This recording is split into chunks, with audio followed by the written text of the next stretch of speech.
पर्व है, विशेष दिन है। आज क्या है? नरसिंह चतुर्दशी।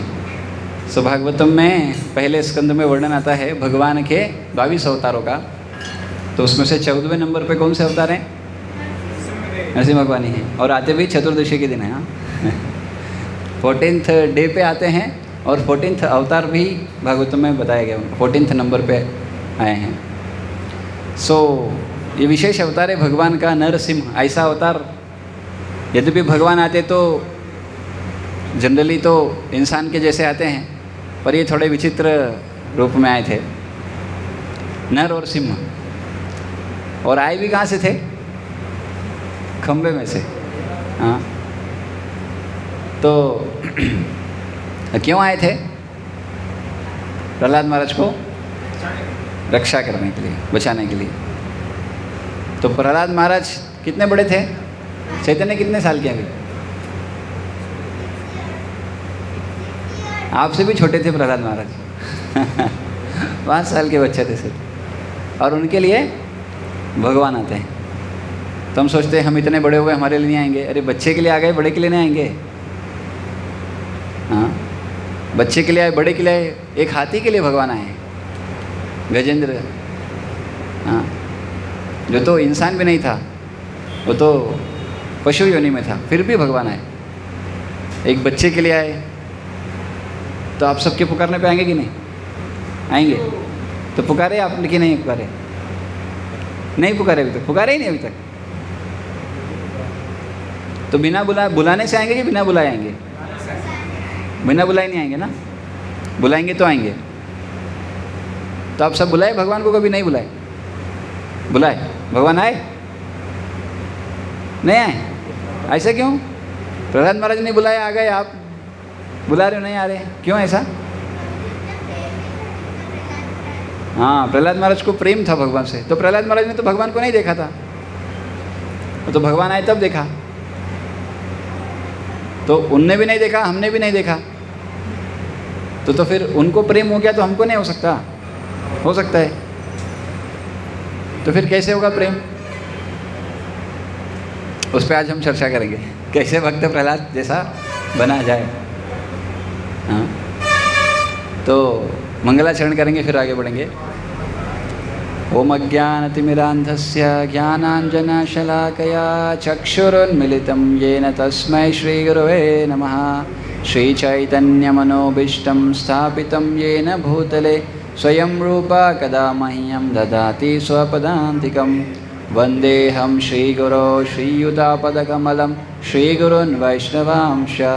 श्रीरूपं साग्रजातं सहगणरघुनाथान्वितं तं सजीवं साद्वैतं सावधूतं परिजनसहितं कृष्णचैतन्यदेवं श्रीराधाकृष्णपादान् सहगणललिता श्रीविशाखान्वितांश। नमो विष्णुपादाय कृष्णप्रेष्ठाय भूतले श्रीमते भक्तिवेदान्त स्वामिन्निति नामिने।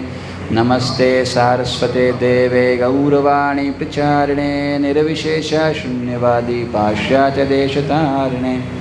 हे कृष्ण करुणा सिंधु दीनबंधु जगत्पते गोपेश गोपिकाकांत राधाकांत नमोस्तुते। तप्त कांचन गौरांगी राधे वृंदावनेश्वरी वृषभानुसुते देवी प्रणमामि हरिप्रिये। नमो महावदन्याय कृष्णप्रेमप्रदायते कृष्णाय कृष्णचैतन्य नाम्ने गौरत्विषे नमः। वाञ्छाकल्पतरुभ्यश्च कृपासिन्धुभ्यैव च पतितानां पावनेभ्यो वैष्णवेभ्यो नमो नमः। जय श्रीकृष्णचैतन्य प्रभो नित्यानन्द श्री अद्वैत गदाधर श्रीवासादि गौरभक्तवृन्द। हरे कृष्णा कृष्णा कृष्णा हरे हरे हरे राम राम राम हरे हरे। नरसिंह भगवान का प्रणाम मंत्र क्या है पता है? हाँ, नरसिंह भगवान का प्रणाम मंत्र क्या है? हाँ हाँ, उग्रम वीरम महाविष्णुम ज्वलंतम सर्वतोमुखम नरसिंहम भीषणम भद्रम मृत्यु मृत्यु माम्यहम। श्री नरसिंह जय नरसिंह जय जय नरसिंह। फिर ऐसा।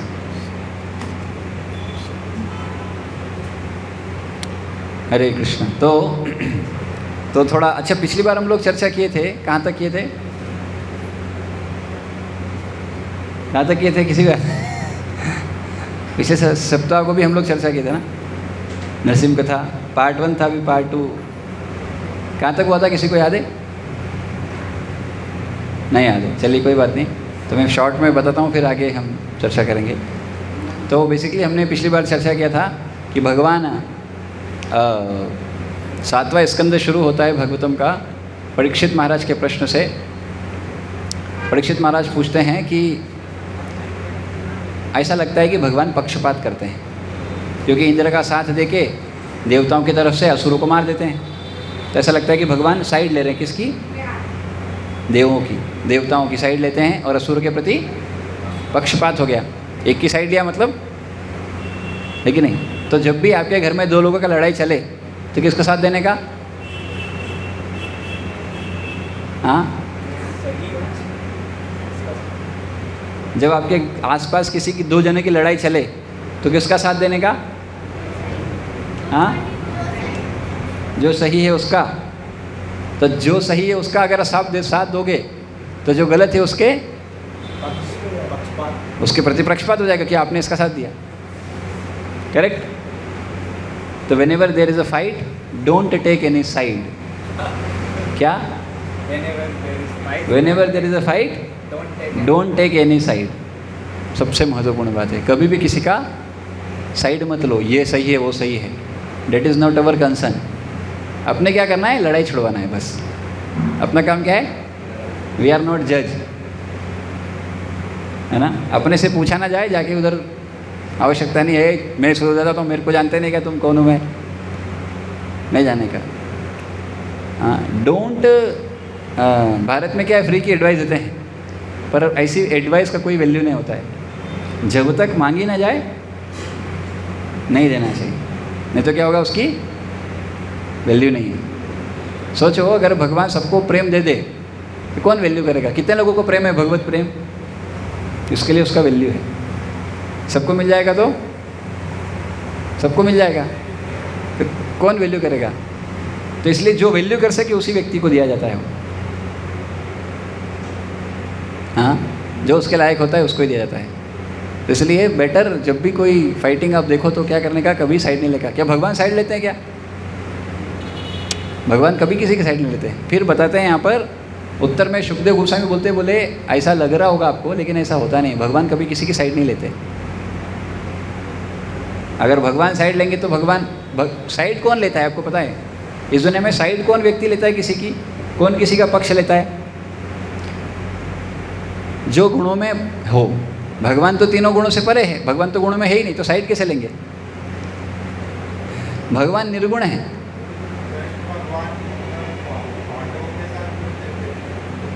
कृष्ण पांडवों की साइड नहीं थे, पांडव लोग कृष्ण के साथ थे। They have taken the side of Krishna. भगवान किसी की साइड नहीं लेंगे, लोग भगवान की साइड ले जा रहे। भगवान है, भगवान किसी की साइड नहीं लिए। भगवान तो दोनों के लिए थे। भाई हाँ बोलो क्या है? मैं तो कुछ नहीं करूँगा भाई, मैं युद्ध भी नहीं करूँगा, कुछ नहीं करूँगा। फिर क्या करोगे लेके? नहीं नहीं नहीं नहीं, आप रहो, बस कुछ मत करना आप, मैं आपके साथ रहूँगा। ठीक है बोले। तो भगवान किसी की साइड नहीं लिए। भगवान कभी किसी की साइड लेते ही नहीं। लोग बस यही है, हमको भी क्या करना है? भगवान की साइड लेना है, न कि 2 साइड है। 2 साइड है, एक भगवान का साइड है और एक माया का साइड है। एक आध्यात्मिक शक्ति और एक भौतिक शक्ति है। तो आप किसकी शेल्टर में रहना चाहते हो? हाँ, जैसे होता है ना, माता पिता होते हैं, तो कभी माता पिता में फाइट हो गया तो बच्चा किस तरह जाएगा? किधर जाता है बच्चा जनरली? माता की साइड। अगर कोई मेल चाइल्ड होता है तो माता की साइड जाता है, और फीमेल चाइल्ड होती है तो पिता की साइड लेती है ना? नहीं मनस्वी, किसकी साइड लेते हैं आप जब झगड़ा होता है तो? झगड़ा, अरे वाह तो कृष्णा कॉन्शियस फैमिली में झगड़ा नहीं होता है, सही बात है। झगड़ा तो जो कृष्ण भक्ति नहीं करते उनमें होता है कि नहीं? कृष्ण भक्ति में भी झगड़ा होगा तो इसका मतलब वो भक्ति में आए नहीं है, इमेच्योर है, बाहरी भक्ति है ये। प्रहलाद महाराज बोलते हैं कि आडंबर वाली भक्ति नहीं होती है, अनन्य भक्ति, शुद्ध भक्ति होती है। जो बाकी जो भक्ति वो भक्ति है ही नहीं एक्चुअली। प्रहलाद महाराज ऐसा कहते हैं। तो एनीवे, तो वी आर सेइंग कि तो भगवान पक्षपात करते हैं, ऐसा है क्या? नहीं, ऐसा नहीं है। क्यों? अगर भगवान पक्षपात करते तो जिनको मारते हैं उनको मोक्ष नहीं देते। जिनको भी मार रहे हैं भगवान उनको सायुज्य मुक्ति दे रहे हैं, तो मोक्ष कैसे दे रहे हैं? जिसको मार रहे हैं उसको भी। तो इसलिए उदाहरण देते हैं परीक्षित महाराज, सुखदेव गोस्वामी, जैसे एक पिता होता है या एक माता होती है, एक पेरेंट्स होते हैं, वो अपने बच्चे को कभी चाटा भी मारते हैं और कभी उसके गाल पकड़ के उसको प्रेम भी करते हैं और कभी छट से जोर से भी मार देते हैं। तो एक से कष्ट होता है और एक से थोड़ा लगता है प्रेम करते हैं, और एक से लगता है कि नफरत करते हैं। ऐसा है क्या? कोई पिता बच्चे को मारता है या प्रेम करता है? क्या दोनों में कोई अंतर है? दोनों ही प्रेम है, दोनों ही। तो कोई बोल सकता है प्रभु जी गुस्सा कैसे प्रेम हो सकता है ना? आपको पता है 12 रस है, 12 रस हैं। उस रस में एक रस क्या है? रौद्र रस भी है। क्यों है? क्योंकि इसमें भी ये भी एक प्रेम का आदान प्रदान का तरीका है। आपको क्या लगता है जहाँ फाइटिंग नहीं होती क्या वही सबसे बढ़िया लाइफ रहता है? हाँ, फाइटिंग होती है कि नहीं? फाइटिंग क्यों होती है? चलिए पहले तो प्रश्न था, फाइटिंग क्यों होती है? झगड़े क्यों होते हैं?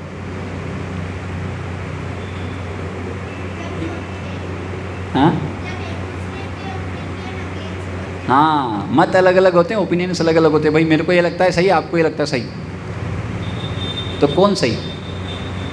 तो ये सही और गलत के चक्कर में ही झगड़े होते हैं। और ये सही और गलत का भाव क्यों आता है? कुछ भी सही और कुछ भी गलत का भाव आता ही क्यों है? क्योंकि ये 3 गुणों के प्रभाव में हम हैं। जो इन 3 गुणों के प्रभाव में नहीं रहता है वो इससे सही और गलत, क्या सही और क्या गलत है इस दुनिया में, क्या सही है क्या गलत है ये बताइए। जैसे कोई 6 बनाए, आप उधर खड़े और मैं इधर खड़ा हूँ, मैंने 6 बनाए, आपको क्या दिखेगा? 9 दिखेगा। तो 9 सही है कि 6 सही है? क्या सही है? आप बोलोगे इधर से 6 सही, उधर से 9 सही, तो सत्य एक हो सकता है कि 2 हो सकते हैं?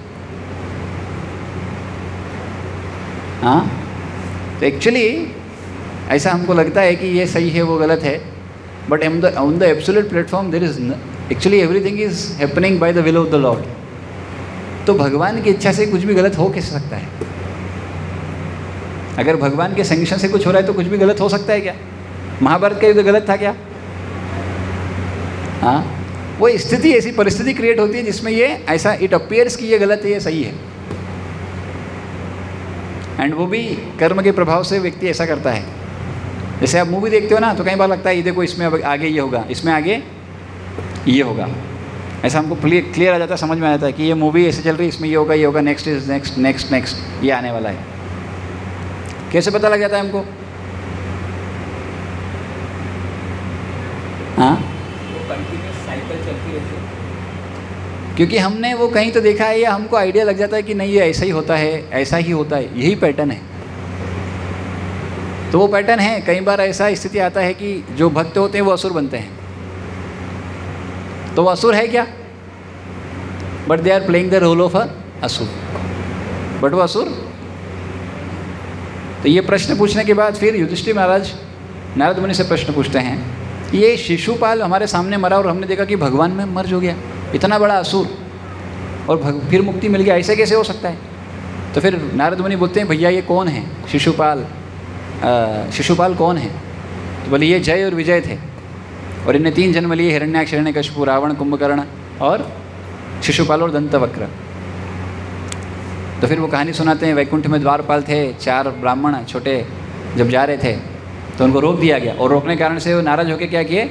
श्राप दे दिए। क्या श्राप दे दिए? कहानी जानते हैं ना आप लोग? क्या श्राप दिए? हाँ, 3 जन्म, चलिए आपको भौतिक जगत में असुर बनना पड़ेगा। और वो असुर बनते हैं ये 3 स्वरूप में। तो भगवान हिरण्याक्ष को तो मार देते हैं। तो हिरण्याक्ष को जब मारते हैं तो हिरण्याक्ष की मदर दीति और उनकी जो पत्नियाँ थी ये सब परेशान होते हैं, रोते हैं। अरे तो फिर हिरण्यकश्यप क्या करता है, सुंजय की स्टोरी सुनाता है, जो एक्चुअली यमराज ने सुनाई थी।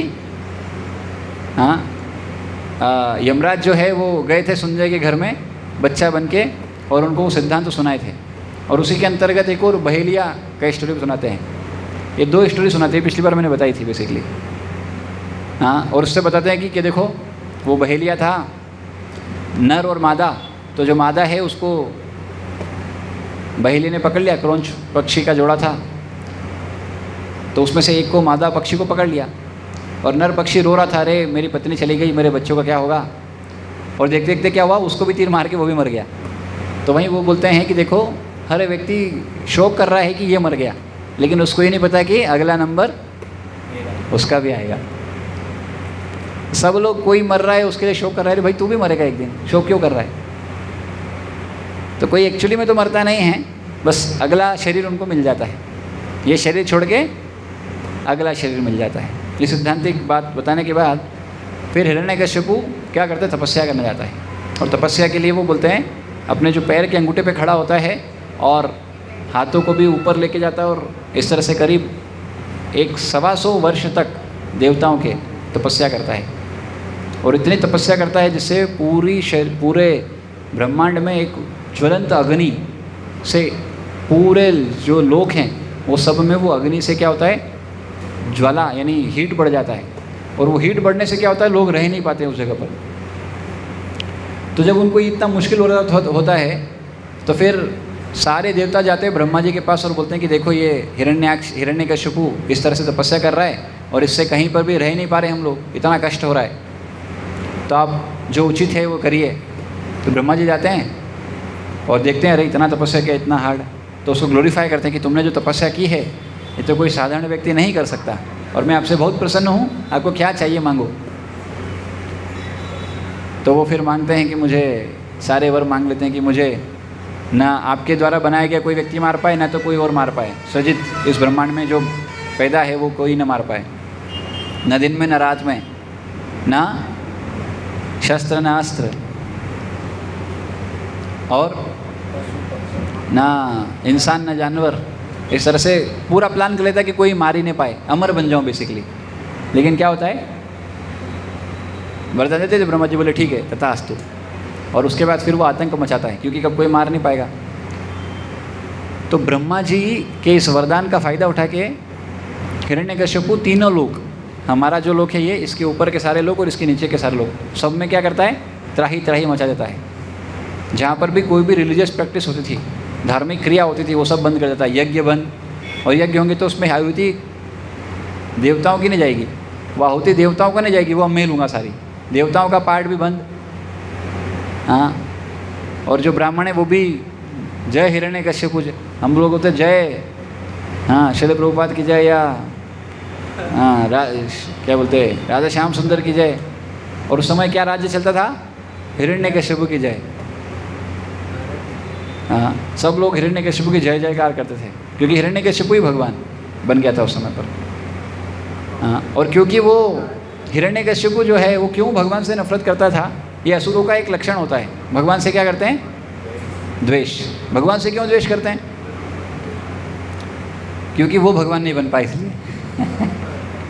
हाँ, आपसे कोई कब द्वेष करता है,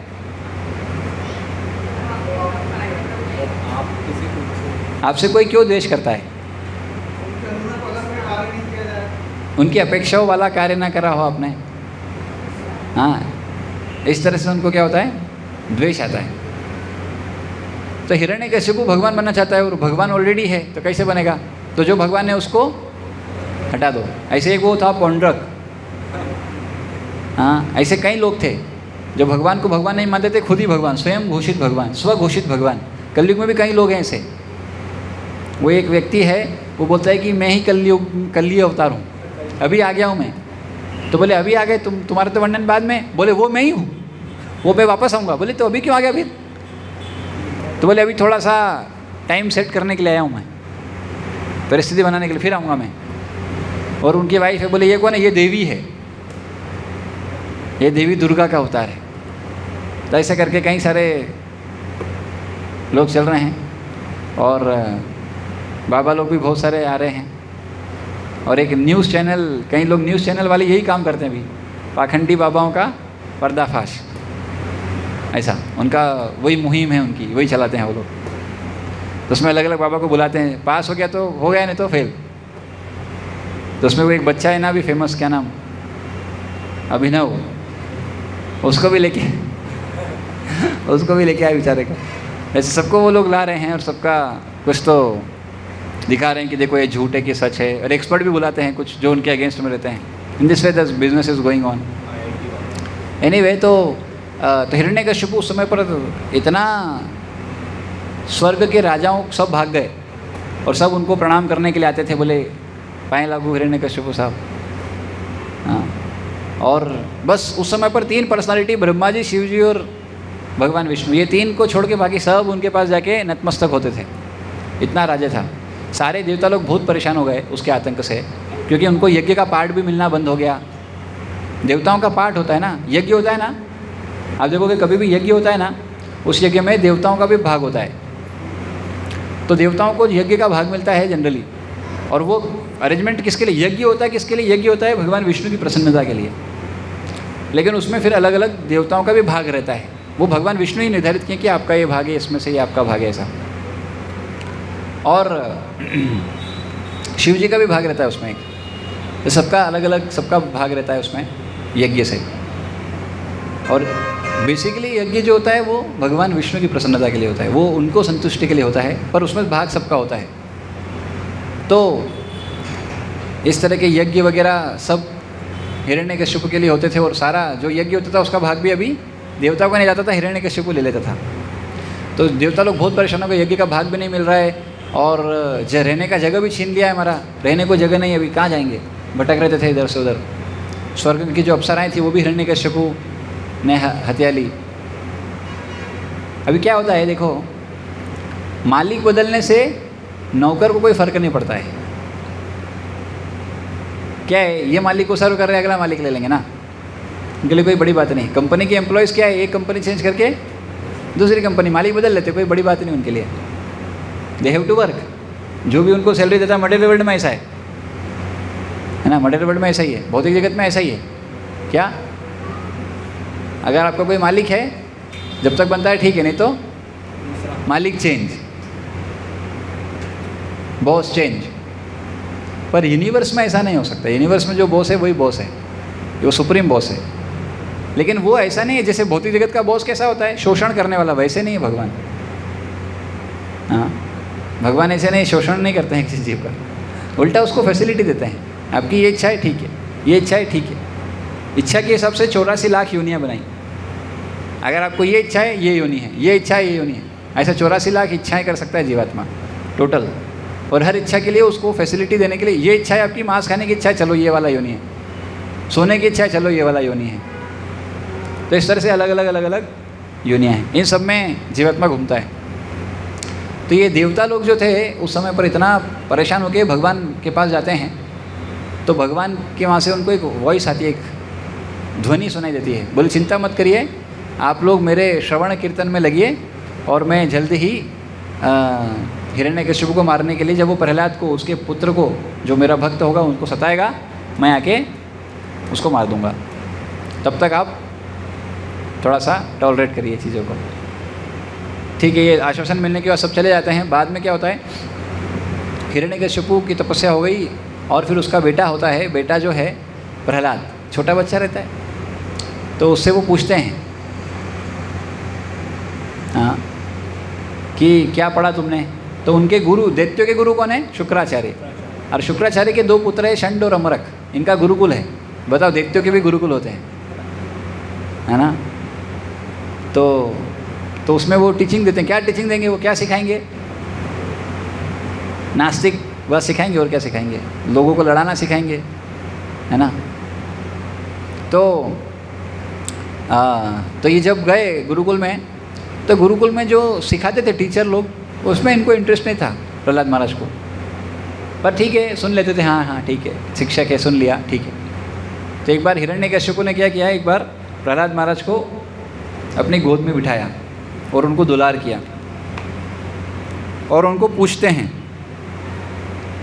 हाँ कि यार तुम अभी इतने दिन से पढ़ रहे हो तो क्या पढ़ा तुमने, ज़रा बताओ थोड़ा। हाँ, तो प्रहलाद महाराज सबसे पहले क्या बोलते हैं, आप सुनना प्रहलाद महाराज क्या बोल रहे हैं। श्री प्रहलाद उवाच तत्साधु मन्ये असुरवर्य देहिनां सदा समुद्विग्नधियामसाद्ग्रहात् हित्वात्मपातं गृहमन्दकूपं वनं गतो यद्विविष्माशयेत। तो भक्त प्रहलाद महाराज ने उत्तर दिया, हे असुर श्रेष्ठ दैत्यराज, जहाँ तक मैंने अपने गुरु से सीखा है, ऐसा कोई व्यक्ति जिसने देह तथा क्षणिक गृहस्थ जीवन स्वीकार किया है वह निश्चित ही चिंताग्रस्त रहता है। तो क्या बोल रहे हैं, दो लोग चिंताग्रस्त रहते हैं, कौन? जिसने देह, एक तो जिसने कोई शरीर स्वीकार किया है, भौतिक शरीर, और एक जिसने क्षण भर के लिए गृहस्थ जीवन स्वीकार किया है। बोले अरे हम सब तो गृहस्थ जीवन में ही हैं। तो प्रहलाद महाराज भी गृहस्थ बने बाद में, चिंता मत करिए, प्रहलाद महाराज भी बाद में गृहस्थ बने थे, अभी तो बच्चे हैं, पर सिद्धांत क्लियर है उनको कि गृहस्थ जीवन कैसा है, अंधकूपम, अंधा कुआं है, इसमें जितना जाओगे दिखेगा कुछ, क्या करना पड़ेगा, जिम्मेदारी के रूप में स्वीकार करने का, बाकी ऊपर ही रहने का। नहीं तो क्या है, गृहस्थ जीवन में आसक्ति बहुत जल्दी आती होती है। हाँ, पति से आसक्त होते हैं, पत्नी से आसक्त, फिर बच्चे उनसे आसक्त होते हैं, सब लोग। तो स्वाभाविक बात है, ये बहुत मुश्किल है गृहस्थ जीवन में रहना। हाँ, गृहस्थ जीवन में रहना और उसमें बचे रहना। हाँ, तो लेकिन ऐसा नहीं है, गृहस्थ आश्रम बहुत ग्लोरियस आश्रम भी है, बहुत बढ़िया आश्रम भी है, पर कब अच्छा है और कब बुरा है। एक श्लोक आता है सुभाषित का, बहुत सुंदर श्लोक है वो। आपने सुना कभी कोई पिता माता अपने बच्चे के शत्रु हो सकते हैं? वो चाणक्य पंडित बोलते हैं, एक श्लोक बोलते हैं बहुत सुंदर। हाँ, क्या है वो श्लोक? आई वॉज जस्ट, माता पिता भी शत्रु है किसी व्यक्ति के, कब? तो बोलते हैं माता शत्रु पिता वेरी ये न बालो न पाठिता, जो अपने बच्चे को पढ़ाते नहीं हैं, आध्यात्मिक ज्ञान नहीं देते, वो माता पिता क्या है, बच्चे के शत्रु। तो आप सब तो नहीं हैं ऐसे माता पिता, क्योंकि आप तो अपने बच्चे को शिक्षण दे रहे हैं। पर कौन सा शिक्षण दे रहे हैं? भौतिक शिक्षण कि आध्यात्मिक शिक्षण? भौतिक शिक्षण मतलब स्कूल कॉलेज का शिक्षा, आध्यात्मिक मतलब कि भाई जीवन का उद्देश्य क्या है। ये 10वीं 12वीं उद्देश्य नहीं है, इसके आगे सिर्फ जॉब करना यही उद्देश्य है, परिवार पालन पोषण करना बस वही उद्देश्य है, कि जीवन का उद्देश्य इससे भी ऊंचा कुछ है। ये तो सभी कर रहे हैं, पर सब लोग जीवन का उद्देश्य नहीं जानते। तो जीवन का उद्देश्य क्या है? न शोभते सभा मध्य हंस मध्य बको यथा। हाँ,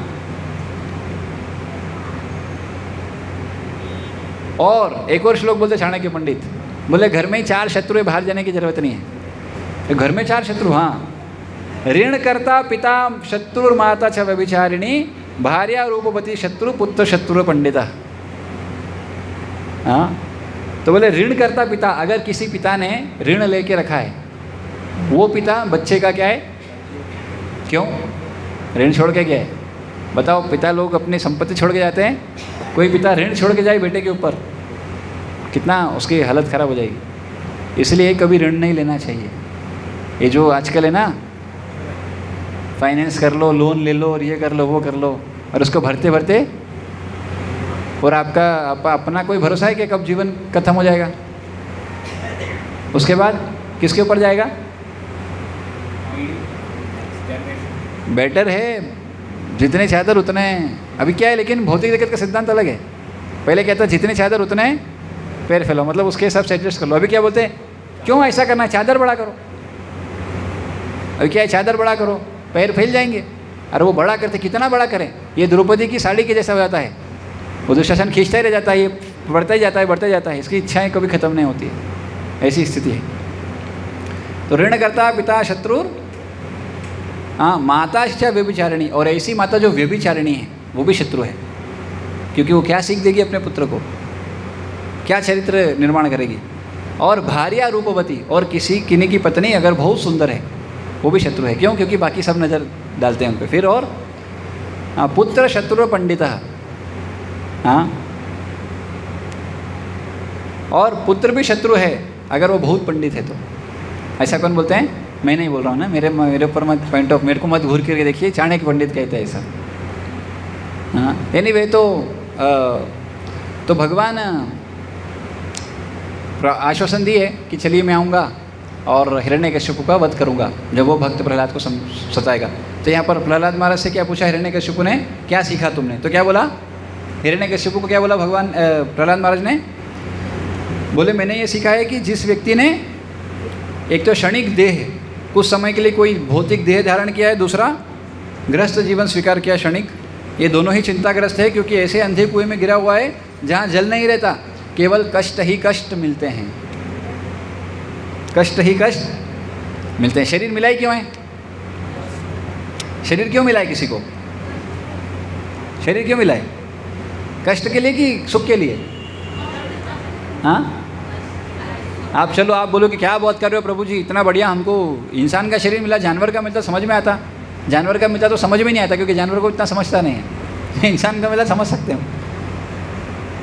आप मुझे बताओ, आपके हैंड की कोई भी फिंगर ले लें अपन, लेट्स से ये सबसे अच्छी फिंगर लगती है लोगों को ना, इसमें अंगूठी पहनाते हैं, रिंग फिंगर। इस फिंगर को हम ले रहे हैं, चलिए इस फिंगर को आप कितने तरह से सुख दे सकते हो, कितने तरह से आनंद दे सकते हो, ज़रा बताइए कैसे आनंद दे सकते हो इस उंगली को, रिंग फिंगर को कैसे आनंद दे सकते हैं? फिंगर को बताइए, क्या करें जिससे आनंद मिलता है फिंगर को? हाँ, बारे बोलिए कुछ। मतलब किसी अच्छी चीज़ को स्पर्श करने से, कुछ स्पर्श कराना है इसको, अच्छा ओके। और हाँ, गर्मी के सीज़न में ठंडे पानी, हाँ ठीक है, वो ठंडे पानी में ठंडे में डालेंगे तो कष्ट हो जाएगा, ये तो कंडीशनल है ऑफ कोर्स। और क्या? अंगूठी डाल दो, हाँ तो अच्छा लगेगा। और कैसे खुश कर सकते हो आप अपनी उंगली को, रिंग फिंगर को, बताइए क्या तरीके हैं खुश करने के?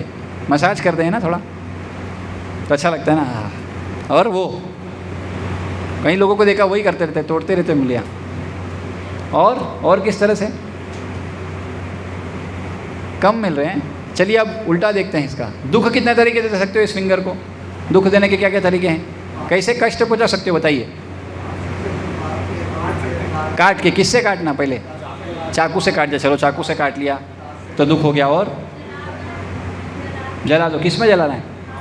आग में जला दो, चलो आग में दे दो, ओके। और पत्थर से, पत्थर लो और दो, करंट, हाँ करंट लगाने का। और कैसे कष्ट देंगे?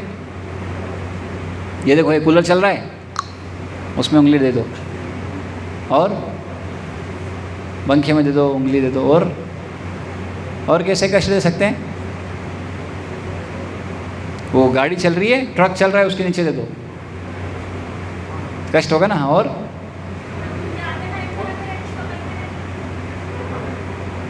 हाँ, वो दांत से काट दो, करते हैं ना कुछ लोग, पता नहीं वो क्या है, नाखून काटते हैं, क्या करते हैं? नेल कटर होता है नाखून काटने के लिए, वैसे दांत यूज़ करते हैं कुछ लोग, पता नहीं क्यों, बोले हमारे चूहे जैसे दांत है। एनीवे तो और कैसे उंगली को कष्ट दे सकते हैं? हाँ, आग में जला दिया, करंट लगा दिया, पत्थर से मार लिया, और चाकू से काट दिया, और पंखे में दे दिया। अब मुझे एक बात बताइए, तो इस उंगली को कष्ट देने के तरीके ज़्यादा है या दुख देने के तरीके ज़्यादा है? मतलब दुख देने के तरीके ज़्यादा है या सुख देने के तरीके ज़्यादा है? दुख देने के। सोचो आप, एक उंगली को दुख देने के तरीके ज़्यादा है, इसका मतलब इससे निष्कर्ष यही निकलता है कि इस संसार में दुख देने के तरीके ज़्यादा है, सुख देने के कम है। यानी इसमें संसार में मिलेगा क्या ज़्यादा व्यक्ति को? बाय डिफ़ॉल्ट दुख। तो ये शरीर मिला ही है दुख देने के लिए। दुख योनय वयवते, ये योनि ही दुख की योनि है ना। आप ऐसे कोई दो अच्छे फ्रेंड है, बहुत अच्छे फ्रेंड है? ऐसे कोई नहीं है? अच्छा, ये दोनों फ्रेंड है ना? क्या नाम है आपका? शैली माता जी और एंजल माता जी। तो शैली माता जी के घर में कौन मिलेगा? शैली माता जी मिलेगी कि एंजल माता जी मिलेगी? हाँ, दोनों मिल सकते हैं, लेकिन मैक्सिमम टाइम कौन मिलेगा? शैली माता जी। और एंजल माता जी कभी कभी। और एंजल माता जी के घर में कौन मिलेगा? एंजल माता जी की शैली माता जी? एंजल माता जी ज़्यादा मिलेगी, शैली माता जी कभी कभी। तो दुख के घर में कौन मिलेगा? दुख के घर में कौन मिलेगा? दुख ज़्यादा मिलेगा। और सुख जुगनू जैसा, कभी आया गायब, किधर गया, ऐसा देखना पड़ता है। अरे अभी तो था, अभी गायब हो गया, अभी फिर दुख आ गया। अरे संसार को भगवान बना के भेजें दुखालय में शाश्वत। जो व्यक्ति इस दुनिया में सुख की तलाश में है वो व्यक्ति और फ्रस्ट्रेटेड रहेगा। क्यों? क्योंकि इस संसार में सुख नहीं है। कितना ही प्रयास कर ले, जो चीज़ इस संसार का नेचर कैसा है, जो चीज़ उसको शुरू में आनंद देती है वो बाद में पॉइजन बनती है। जैसे लव होता है, किसी को प्रेम विवाह करते हैं लोग, बहुत शुरू में बहुत अच्छा लगता है, बाद में फिर बाद में पता लगता है उसको कि ये चंद्रमुखी समझाता है, ये तो सूरजमुखी है। थोड़े दिन बाद ज्वालामुखी फट गया बोले इधर। दोनों तरफ होता है, ऐसा नहीं एक तरफ ही होता, दोनों तरफ की स्थिति होती है। तो इसलिए गृहस्थ जीवन और शरीर को स्वीकार करने को क्या बोल रहे हैं प्रहलाद महाराज? सबसे क्या बोलते हैं, कष्टदायक है। चिंताग्रस्त रहता है वो, बेसिकली हमेशा चिंता में रहता है शरीर को कैसे बचाएं। और मुझे एक बात बताइए, शरीर को क्या बचा लेते हैं? माता पिता बचा लेते हैं? क्या डॉक्टर बचा लेता है? हाँ, तो ये कष्ट ही मिलेंगे इसमें। तो मनुष्य को चाहिए कि इस स्थिति को त्याग दे और वन में चला जाए। स्पष्ट अर्थ यह है कि मनुष्य को चाहिए कि वृंदावन जाए, जहाँ केवल कृष्ण भावनामृत व्याप्त है, और इस प्रकार वह पूर्ण पुरुषोत्तम भगवान की शरण ग्रहण करे। और ये जब बोला किसने? प्रहलाद महाराज ने। तो हिरण्यकशिपु का दिमाग खराब, बोले बोला तो बोला क्या है? हाँ, मेरे हिसाब से नहीं बोला। हाँ,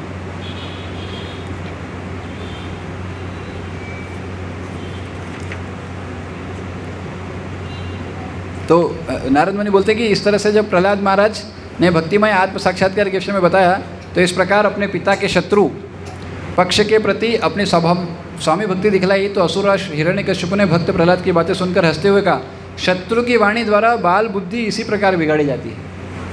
हाँ, इसी तरह से बुद्धि यानी माइंड, ब्रेन वॉश किया जाता है लोगों का, उल्टा सीधा समझा के उसको। और फिर बाद में उसने सहायता दिया, अरे जिधर पड़ता है उधर सुरक्षा बढ़ा दो, पता नहीं कौन छद्म वेश में साधु लोग आते हैं इसके पास और इसको ये ज्ञान दे रहे हैं, क्योंकि हम तो सिखाते नहीं ये।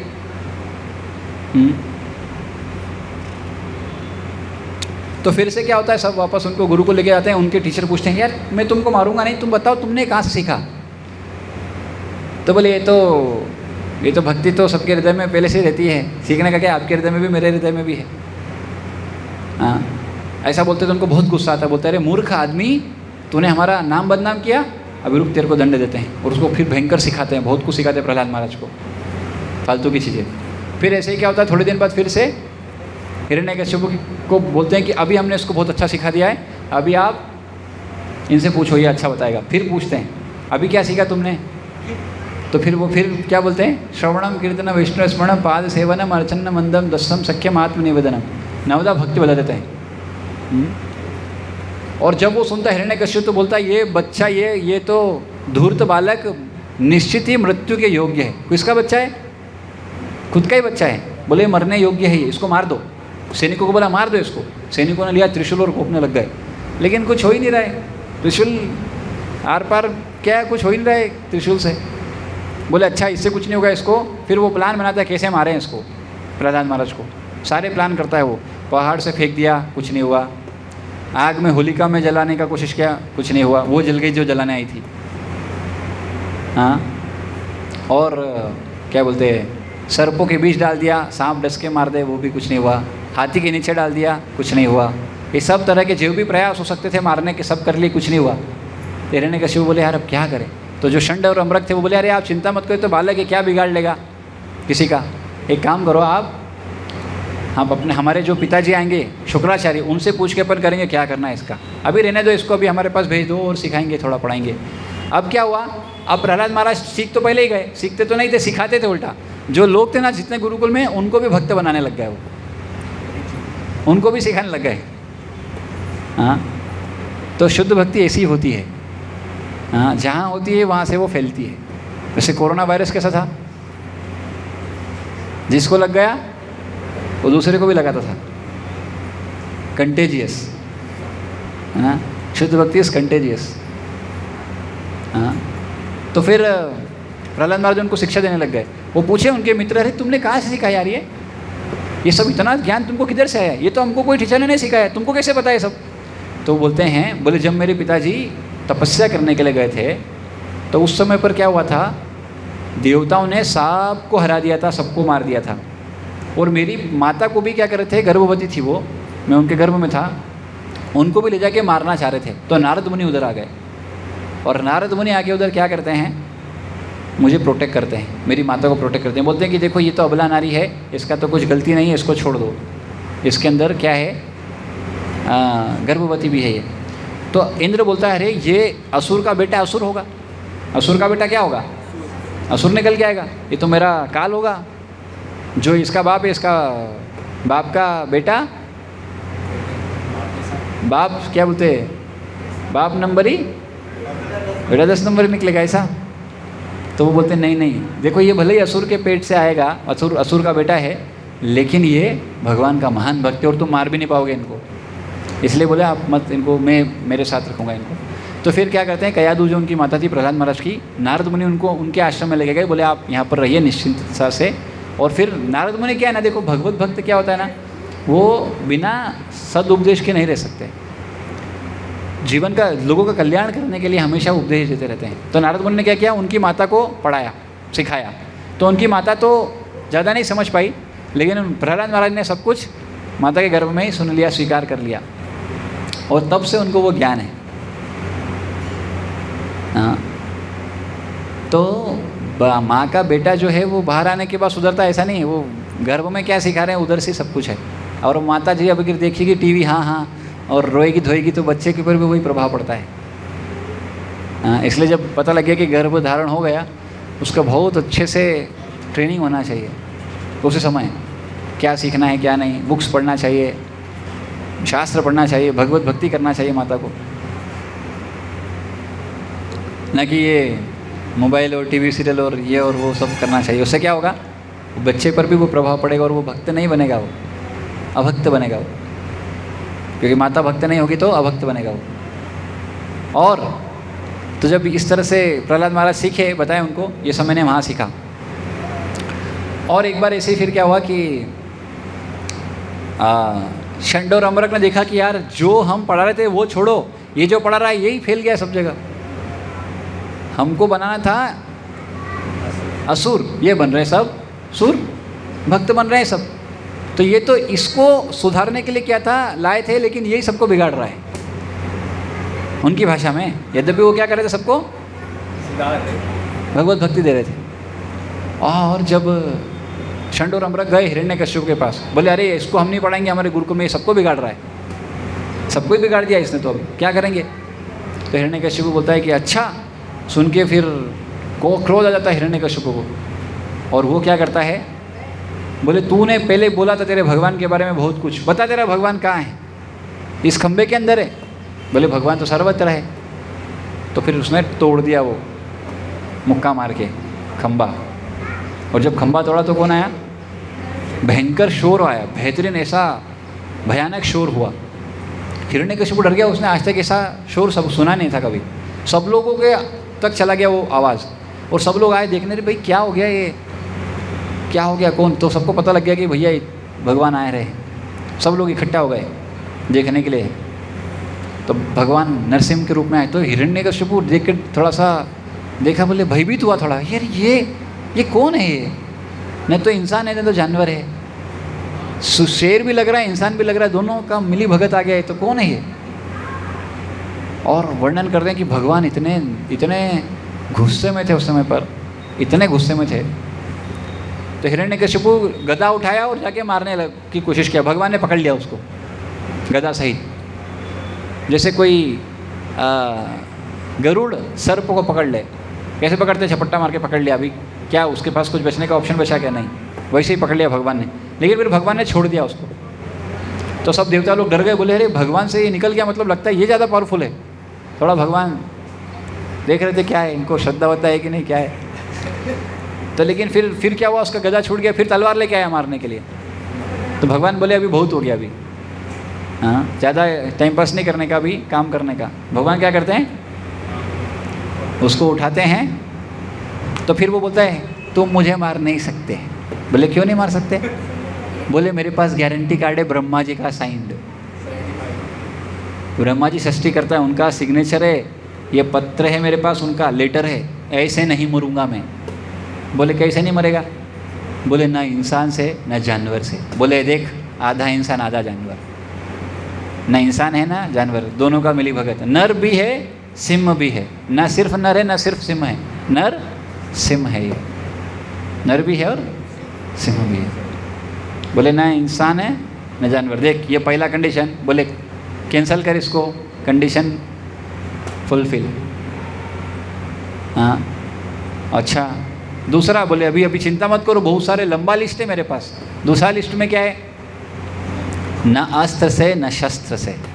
नरसिंह भगवान दिखाते नाखून, बोले तेरे लिए तो यही काफ़ी है। और थोड़ा सा उसको वो देते हैं डाल के, बोले देख खून निकला ना, अभी खूना खून होगा। हाँ खूना खून, नाखून से खूना खून होगा। हाँ फिर बोले लेकिन दूसरा भी पॉइंट फेल हो गया, कोई बात नहीं। बोले लंबी लिस्ट है। तीसरा पॉइंट क्या था, न दिन न रात। बोले देख घड़ी कौन सी है, न पूरा दिन है न पूरी रात है, ट्रांजिशन पीरियड है, दिन से रात में जा रहा है, संध्या समय है। तो बोले तीसरा भी काट दे, ये भी फेल हो जाएगा। बोले चिंता मत करो, अभी मेरे पास और है लिस्ट। क्या है और? चौथा गिनाता है। बोले देखो ये भी है, क्या है? तो बोले कि न अंदर घर के न घर के बाहर, घर के अंदर न घर के बाहर। बोले चिंता मत करो, आपको ना घर के अंदर मारूंगा ना बीच में ना बाहर, चौखट पे मारूंगा। ना घर के अंदर होगा ना बाहर, चौखट पे। तो बोले सारे पॉइंट कैंसिल हो गए, एक बच गया। बोले अभी एक, इसको कैसे फुलफिल करोगे आप? बोले ना हवा में ना धरती पे। तो बोले चिंता मत करो, आपके लिए तो हमारी थाईस, हमारी जंगाएँ काफ़ी है, आपको इसके ऊपर ही आपका ऑपरेशन करेंगे। हाँ एंड इट इज सेट, वो सबसे पहला ऑपरेशन था जिसमें ऑपरेशन सक्सेसफुल रहा, पेशेंट डाइड, पेशेंट मर गया। हाँ तो नरसिंह भगवान बोले अभी बहुत समय हो गया तेरा अभी। तो भगवान नरसिंहदेव क्या किए, उसको गुस्से में फाड़ दिए, नाखूनों से चीर फाड़ कर दिए भगवान ने।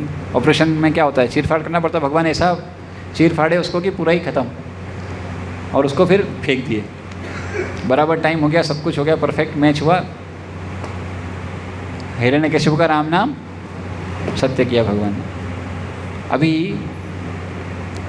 सारे देवता लोग आ गए और क्या किए देखिए, बोले अरे मार दिया, हिरण्यकशिपु को मार दिया। सारे लोग फूल बरसाए भगवान के ऊपर, और गाने वाले बजाने वाले सब आ गए और सब बढ़िया नृत्य करने लग गए, डांस करने लग गए, गाना बजाना चालू हो गया, हरिनाम संकीर्तन चालू हो गया। हरे कृष्णा कृष्णा कृष्णा हरे हरे, हरे राम राम राम हरे हरे।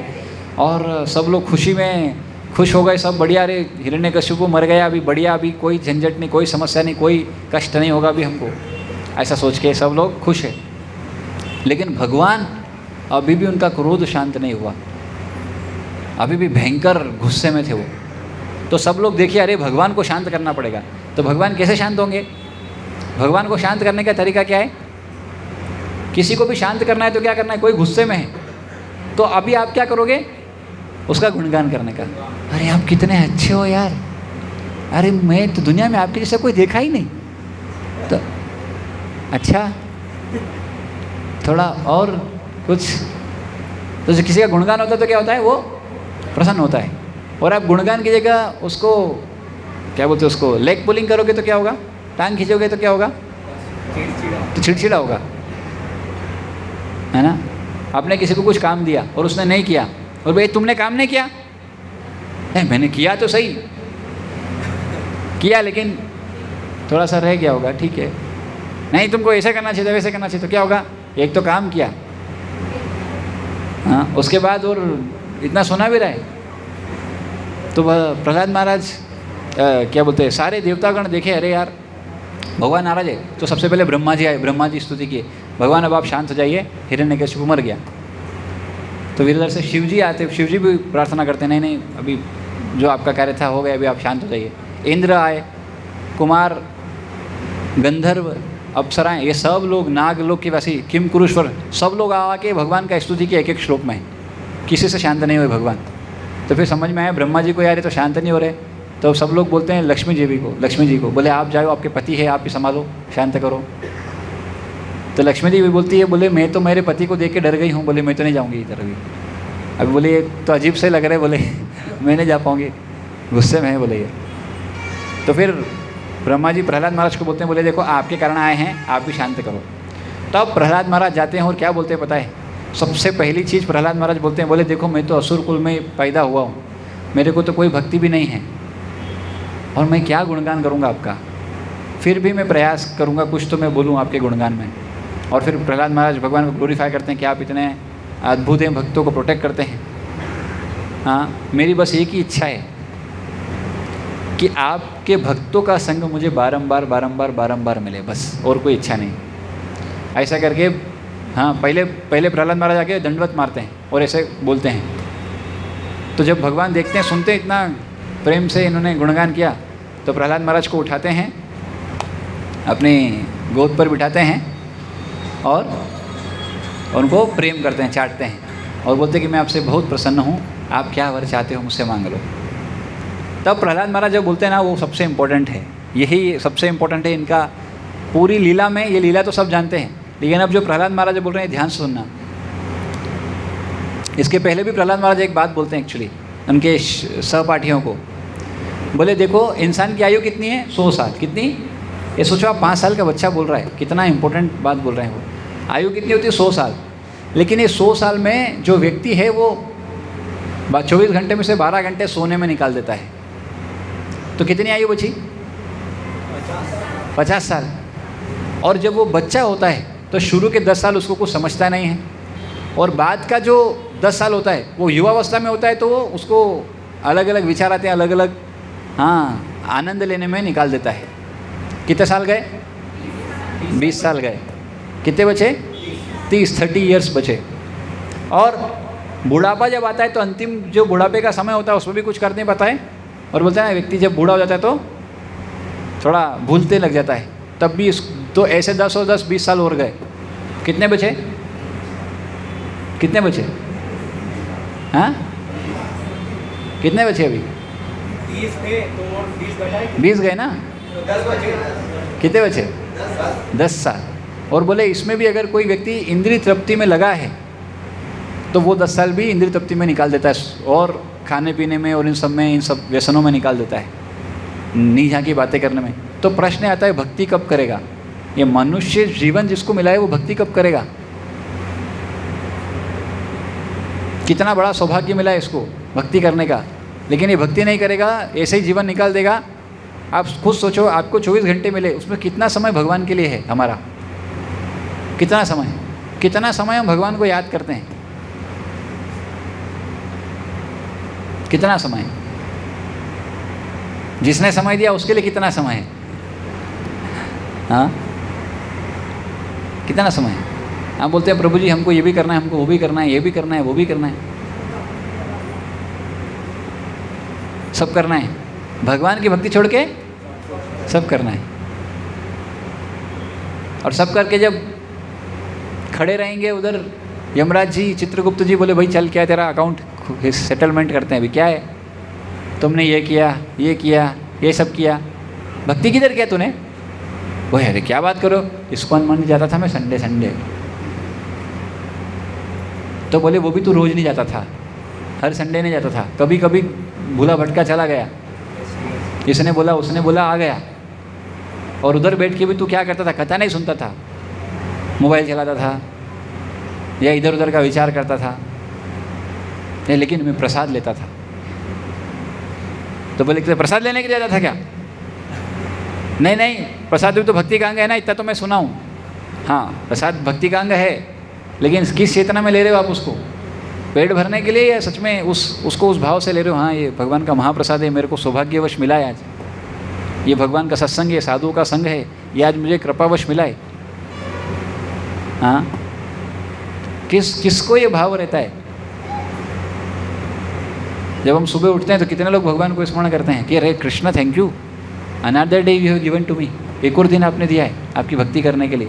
पता नहीं आज कितने लोग, आप में से आज कितने लोग सुबह उठे हैं? भाई क्या बोले, ये गया बोले इधर इनका, उठे मतलब उठे तभी तो यहाँ आए। आप सब उठे हो सुबह तभी आए ना, लेकिन आपको पता है इस दुनिया में आज कई सारे लोग सुबह नहीं उठे, आप उनमें से एक नहीं हो। It means what? आपको भगवान ने एक दिन और दिया। कितने लोगों को उसका वैल्यू है? एक दिन क्या है, रोज ऐसे चल रहा है हमारा दिन, सुबह से उठते हैं, जब उठना है तब उठते हैं, ब्रश घुमाया, इधर की बात उधर की बात, टाइम पास। भगवान पास टाइम करने के लिए आते हैं, इधर हम टाइम पास कर रहे हैं। तो जो टाइम पास करता है टाइम उसको पास कर देता है। इसलिए टाइम पास नहीं करना है, भगवान के पास टाइम सुनना है, पास टाइम चर्चा करना है भगवान की, भगवान कथाएं चर्चा करना है। मनुष्य जीवन खाने पीने सोने के लिए नहीं मिला है। आहार निद्रा भय मैथुन हर योनि में प्राप्त है। आप 84 लाख योनि में किसी में भी जन्म लो, सब योनि में क्या है? आहार निद्रा भय मैथुन, खाने को मिलेगा, सोने को मिलेगा, हाँ, और संभोग करने को मिलेगा, और भय घर वर बनाने का जो व्यवस्था है वो सब मिलेगा, हर योनि में प्राप्त है। हर योनि में परिवार मिलेगा, हर योनि में सब कुछ मिलेगा। भगवत भक्ति हर योनि में नहीं मिलेगा, सिर्फ इस योनि में मिलेगा। और जो मनुष्य योनि में आने के बाद भगवत भक्ति नहीं करता, वो सबसे बड़ा दुर्भाग्य है उसका, क्योंकि अब इसको फिर से ये योनि मिलेगा कि नहीं कुछ भरोसा नहीं है। कुछ भरोसा नहीं, सौभाग्य है। और उसमें भी देखो भाई, पहले तो मनुष्य योनि मिलना 84 लाख में से 4 लाख योनियाँ हैं मनुष्य की, उसमें मिलना, वो मिलना, और उसमें भी भगवत भक्तों का संग मिलना, भगवत भक्ति मिलना, ये और रेयर है, रेयर से भी रेयर है। हाँ, और इसलिए प्रहलाद महाराज जो इतने महान भक्ति, वो क्या मांग रहे हैं? कुछ नहीं मांग रहे। जब भगवान ने उनको बोला कि अरे हमको आप जो मांगना है वर मांग लो मेरे से, मैं देने को तैयार हूँ, खुश हूँ मैं आपसे, जो मांगना है मांग लो। परीक्षित प्रहलाद महाराज क्या बोले पता है? प्रहलाद महाराज बोले भगवान ये जो व्यापार है ना, इसमें मत लगाओ मेरे को, व्यापार में मत लगाओ मेरे को। बोले व्यापारी नहीं बनना है मेरे को भक्त बनना है। वो सीधा बोलते हैं। बोले बाकी लोग व्यापार करते हैं, क्या करते हैं? थोड़ा भक्ति करेंगे, ये मिल जाए इसलिए भक्ति करते हैं। ये व्यापारी है, बोले ये भक्त थोड़ी है।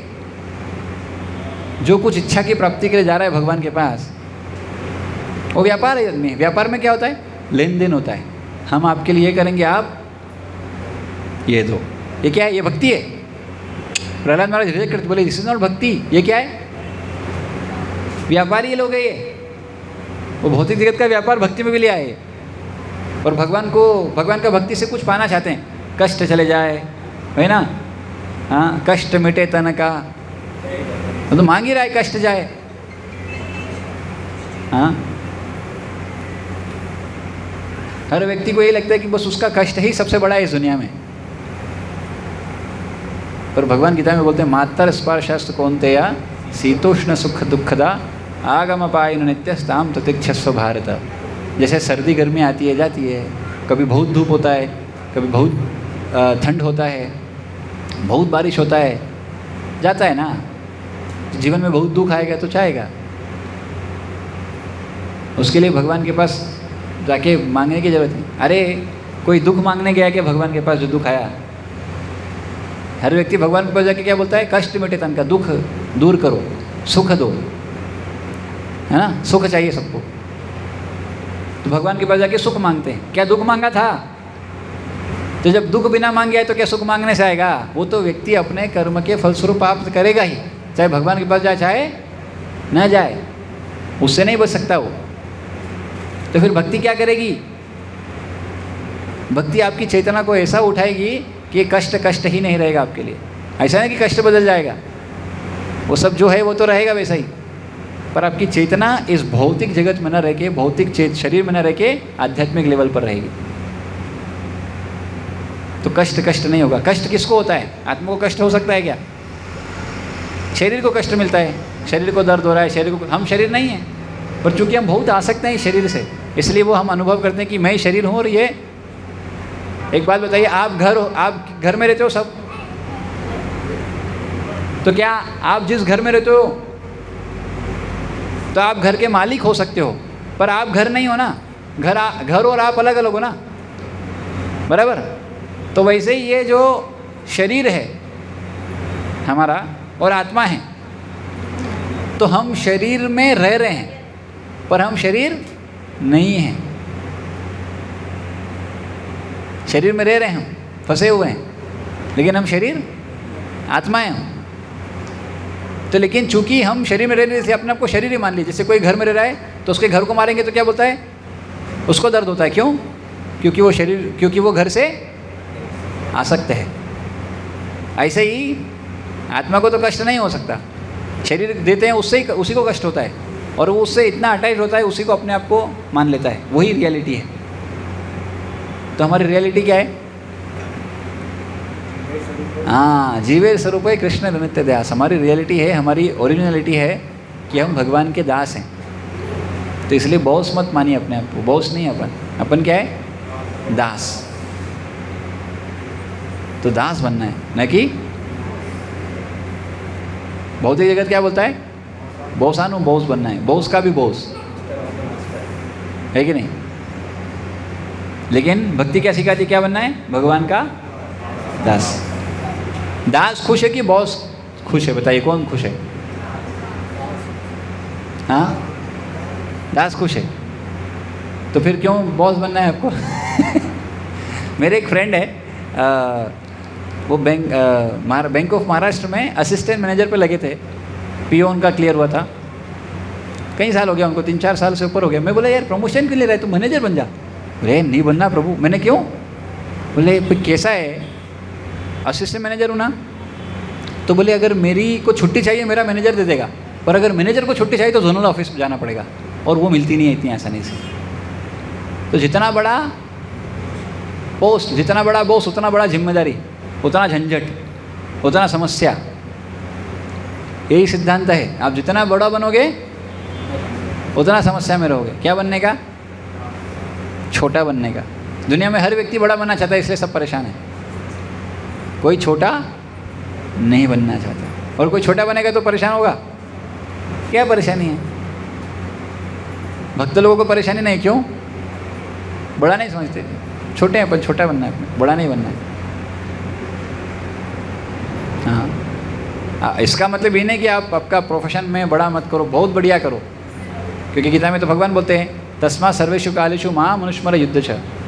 भगवान ये नहीं बोल रहे कि भाई तुम सब छोड़ के भक्ति करो, कर्म करो, बेस्ट से बेस्ट तरीके से कर्म करो, बढ़िया से बढ़िया कमाओ, लेकिन वो कमाने का पर्पस क्या है वो याद रखो। मैं हूँ, मेरे लिए है वो। संसार मेरा है, संसार भगवान का है, हर चीज़ भगवान के लिए है। हम क्या करते हैं? संसार में भगवान नहीं है तो संसार किसका अपना?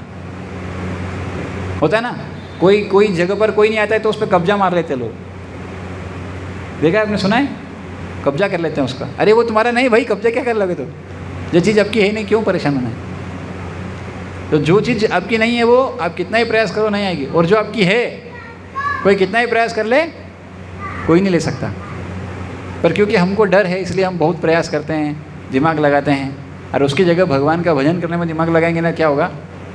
ये जितना समस्या है ना सब निकल जाएगा। ये कष्ट वष्ट कुछ नहीं लगेगा। बोले क्या है यार, ये काहे के लिए जा रहा था मैं इसमें?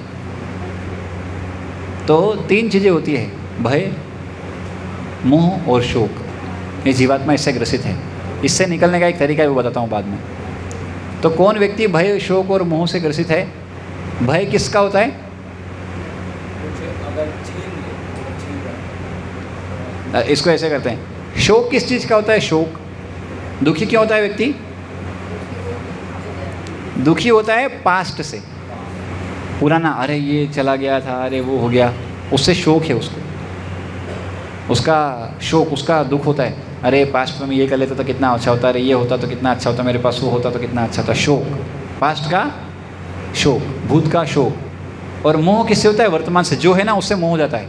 पैसा है मेरे पास, गाड़ी है मेरे पास, अरे गाड़ी को कुछ बोलेगा नहीं, हाँ, जैसे वो गाड़ी हो गया अभी। और भय, भय किसका होता है? फ्यूचर का, क्या होगा, कोई चोरी कर लिया इसको तो, अभी तो है, कल को चोरी कर लिया तो भय होता है। पर ये तीनों से निकल सकता है व्यक्ति अगर भगवान का भक्ति करे, भगवान का भजन करे। हरे कृष्णा कृष्णा कृष्णा हरे हरे, हरे राम राम राम हरे हरे। लोग बाग ज्योतिष के पास जाते हैं, उनको लगता है ज्योतिष समाधान दे देगा। ज्योतिष समाधान कुछ नहीं देता है, सिर्फ जो अभी आ रहा है वो बाद में आएगा, बस। ज्योतिष विज्ञान सिर्फ बताता है कि ये होने वाला है, वो होने वाला है, ऐसा उपाय नहीं करता है वो। और उपाय से ऐसा नहीं होता है कि आपका कुछ खत्म हो जाएगा। क्या होता है उससे? अभी ना आके उसको लेट कर दिया जाएगा, बस इतना ही होता है। खत्म तो भगवान ही करते हैं। जब तक कोई भगवान की शरण नहीं लेगा, हाँ, चलता रहेगा ये।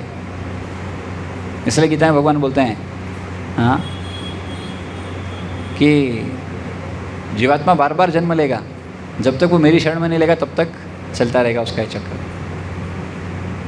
प्रहलाद महाराज हमको सिखा रहे कैसे शरण लेना है भगवान को। बचपन से भक्ति करना है। कब से? कुमार आश्रित प्राज्ञ। कब से भक्ति करना है? कुमार अवस्था से, बचपन से। नहीं तो बाद में भक्ति होगा क्या? हाँ, बाद में भक्ति होता है? नहीं होता है, बहुत मुश्किल है। समस्याएं इतनी वो ले ली हमने कि अब वही हमको जीवन लगता है। समस्या ही जीवन है अभी हमारा। अरे समस्या नहीं तो क्या है? हाँ, तो इसलिए तो नरसिंह भगवान प्रहलाद महाराज की प्रसन्नता के लिए आए, क्योंकि प्रहलाद महाराज की वो भक्ति थी। भगवान बैठे आने के लिए, भगवान आना चाहते हैं। द्रौपदी ने बुलाया, भगवान आए। हाँ, जिसने भी बुलाया भगवान को, भगवान आए। तो हम बुला रहे हैं कि नहीं? ये हम एक समय पर बुलाते हैं, हाँ भगवान मेरा काम करके जाओ, मतलब काम करके रहो मत। बुलाया काम करके, ये काम कर जाओ मेरा, बस ठीक है, फिर अगला काम आएगा फिर बुलाऊंगा। भगवान बोले ऐसा काम कराना है ना तो शुद्ध भक्त बन जा, तेरे साथ ही रहूँगा, मैं कहीं नहीं जाऊँगा, जो बोलेगा वो करूँगा। नौकर बनाना है भगवान को, हाँ बना सकते हैं। कैसे? शुद्ध भक्त बन जाओ, भगवान से जो बोलोगे भगवान देने को तैयार है, जो चाहिए दे देंगे। तो फिर ये सब होता है। तो प्रहलाद महाराज को जब वंदना करते हैं प्रहलाद महाराज, तो बाद में प्रहलाद महाराज को भगवान बोलते हैं ठीक है, आपको तो कुछ नहीं मांगोगे, आप शुद्ध भक्त हो, पर फिर भी आपको मैं देता हूँ। ये जो अभी तुम्हारे पिताजी मर गए ना, तो पिताजी मर गए तो उनका राज्य अब आपका है। आप लंबे समय तक राज्य करोगे, भोग करोगे, लेकिन तब भी आप हमेशा मेरा स्मरण करोगे। हाँ, क्योंकि आपने मुझे प्राप्त कर लिया है, हमेशा आप मेरा स्मरण में रहोगे। और क्या बोलते हैं, हाँ, तो फिर प्रहलाद महाराज बोलते हैं मेरे पिताजी तो मर गए अभी, उनका भी उद्धार कर दो ना। बोले चिंता मत करो, आपके पिताजी को तो मैंने जब मारा, मेरे शरीर को जब टच किया उस समय उनको मोक्ष मिल चुका है ऑलरेडी, वो तो उनके गंधों पे आ गए। पर फिर भी आप इनकी अंत्येष्टि क्रिया करो, जिससे क्या होगा, इनकी जो गति है वो अच्छी रहेगी। लेकिन क्योंकि आप शुद्ध भक्त हो, आपकी एक नहीं 21 पीढ़ी सीधा भगवत धाम जाएगी। कहाँ? ये आश्वासन दिए भगवान प्रहलाद महाराज को। किसी घर में अगर एक भी व्यक्ति शुद्ध भक्त बनता है तो उसकी कितनी पीढ़ियाँ भगवत धाम जाती, कितनी पीढ़ी तरती है? 21 पीढ़ी। अपने को याद भी नहीं होगी 21, 4-5 भी नहीं याद होगी, पर भगवान को याद है सबका, क्योंकि आपने अलग अलग घर में जन्म लिया है, अभी इधर लिया, पहले कहीं और लिया, कहीं और। ये 121 पीढ़ियाँ, 21 वो आपकी तार देंगे भगवान। एक बार हमारे इस्कॉन के एक भक्त थे, भक्ति में आ गए, कई साल भक्ति करने के बाद फिर उनके घर की तरफ गए प्रोग्राम करने के लिए, तो कोई इंटरेस्ट नहीं ले रहा था। तो वहाँ पर जो प्रचारक ने बोला, अरे तुमको पता नहीं तुम्हारे घर में भक्त पैदा हुआ, 21 पीढ़ी का उद्धार होगा। तो उनके रिलेटिव्स आए, बोले तू भक्ति कंटिन्यू रखना, हाँ तेरे कारण हम, मेरे को नहीं पता था, बोले तेरे भक्ति करने से मेरा उद्धार भी होगा, तुम भक्ति कंटिन्यू रखना, 21 में तो मैं आ रहा हूँ आपकी, तो मेरा भी हो जाएगा, तुम भक्ति नहीं छोड़ने का, कुछ भी कमी लगे मेरे को फ़ोन करने का, पहले पैसा चाहिए मैं देगा, भक्ति मत छोड़ना तू, बोले क्योंकि मेरे से नहीं हो रही तो करता। तो ये बात सही कि, लेकिन आप सोचो कि वो शुद्ध भक्त कौन बनेगा, क्यों ना वो एक हम बने, सारी पीढ़ियों का उद्धार करने का कोशिश करें। हमारे घर में परिवार में कोई भक्त है कि नहीं पता नहीं, तो हम कोशिश करें भक्त बनने का। और उसका तरीका क्या है, प्रहलाद महाराज के चरण कमलों पर चलना। प्रहलाद महाराज की टीचिंग्स बहुत अद्भुत है। एक्चुअली कभी समय बहुत कम रहता है हमारे पास में, तो वो चर्चा हो तो बहुत आनंद आ जाएगा उसको। बहुत अद्भुत टीचिंग्स है प्रहलाद महाराज की, एक बार नहीं 2-3 जगह पर। एक तो प्रार्थनाएं हैं भगवान को जो अर्पित की अद्भुत, और फिर उनके सहपाठियों को जो सिखाया वो, ये दोनों बहुत अद्भुत है, बहुत अद्भुत है, बहुत फिलोसॉफिकल है, बहुत अच्छी है। तो अब पढ़िए आप थोड़ा, आज का बहुत विशेष दिन है, भगवान नरसिंह देव का प्राकट्य है। तो अभी एक ड्रामा भी होगा, ड्रामा वालों को बुला लो, एक नरसिंह लीला। हाँ, आप सब जानते हैं नरसिंह लीला, अभी सुनी आपने, ऐसे भी जानते हैं भगवान नरसिंह देव आए और ये हुआ। कई बार ऐसा प्रश्न आता है, क्या होगा प्रभु जी, एक बार सुन ली वही सुनाते रहते हो, कुछ नया लाओ, है ना। ऐसा आप बोल रहे हो कि नई लीला वापस करें क्या, ऐसा संभव नहीं है। पर ये लीला को बार बार श्रवण करने से क्या होता है, तो ये प्रश्न पूछ सकता है। ये एक बार सुन ली, बार बार सुनने से क्या होगा, कुछ होगा, कुछ बदलेगा नहीं, वही रहेगा नहीं। ये भगवान की कथा है, चाहे आपने सुनी हो, फिर भी सुनने से क्या होगा, आपके हृदय का मार्जन होगा, इसमें तो कोई संशय नहीं है। और इसमें ऐसा बताया गया है, जो भी इस कथा को सुनता है या पढ़ता है, तो इसके एंड में बताया गया, हर भागवतम की हर एक कथा का एक महात्म्य है, वो करने से क्या होता है। ऑफ कोर्स भक्त लोग उसमें नहीं हैं, लेकिन जस्ट बोल रहा हूँ कि इससे क्या होता है। जब ये कोई कथा सुनता है इस तरह की, तो वो भौतिक मोह से निकल जाता है, भौतिक बंधन से निकल जाता है। ये शक्ति है भगवान की कथा की।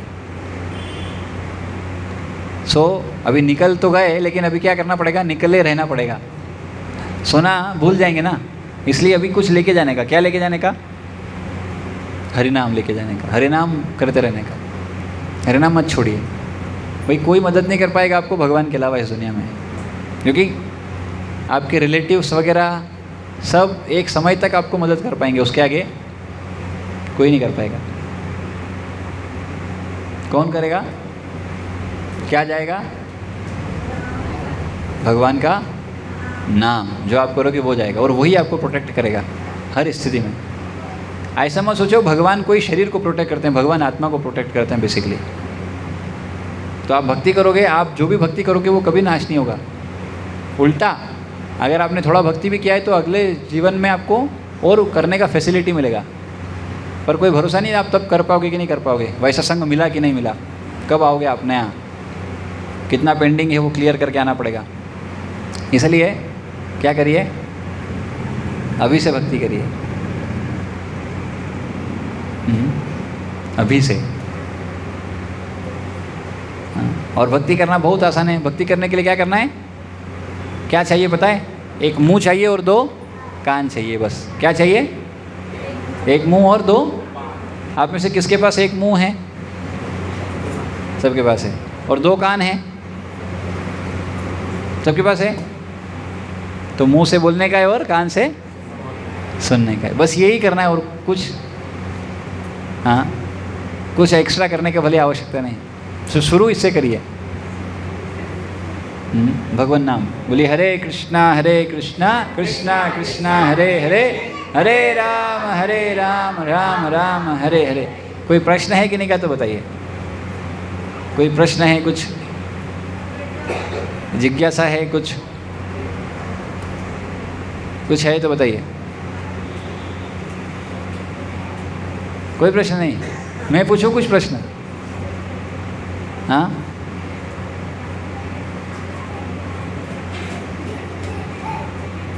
कोई प्रश्न नहीं किसी को, मैं कुछ पूछूं प्रश्न? तो मुझे बताइए, हिरण्यकश्यपु के कितने बेटे थे? हैं? कितने? 3 थे। गलत जवाब। तो कितना? 2। गलत जवाब। कितने? ये तो तीर के तुक्के दे रहे, पता किसी को है ही नहीं कुछ। देवबत्ती अगरबत्ती। हाँ, कितने बेटे थे? 2 नहीं, कितने थे? 4 पुत्र थे हिरण्यकश्यप के, उसमें प्रहलाद महाराज वन ऑफ देम थे।